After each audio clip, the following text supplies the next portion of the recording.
আজকে করছি ছানার কোপ্তা। ছানাগুলোকে ভেজে রেখেছি, একদম নরম হয়েছে, দেখো, দেখলেই তোমরা বুঝতে পারবে। ছানাটাকে খুব করে আগে হাতের সাহায্যে মেখে নিয়েছি, সামান্য ময়দা দিয়ে আর একটু নুন দিয়ে ভালো করে মেখে তারপর গোল করে ভেজে নিয়েছি। তো সফট হয়েছে, দেখেছো? এখানে হচ্ছে আলু দিয়ে জিরের গুঁড়ো, হলুদ গুঁড়ো, লঙ্কার গুঁড়ো, আদা বাটা, গরম মশলা দিয়ে কষিয়ে একটা আলুর তরকারি, আলুর দমও বলতে পারো, নিরামিষ। এবার এইটা একটু ফুটে আসলে তখন ওই কোপ্তাগুলো এর মধ্যে দিয়ে দেবো। আলুগুলো খুব ভালোভাবে গলে গেছে, এরপর কোপ্তাগুলো দিয়ে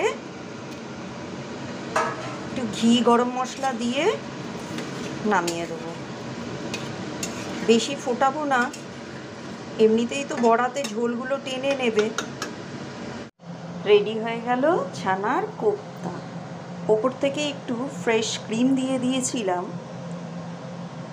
যেন খেতে বা দেখতে একটু সুন্দর হয়ে যায়।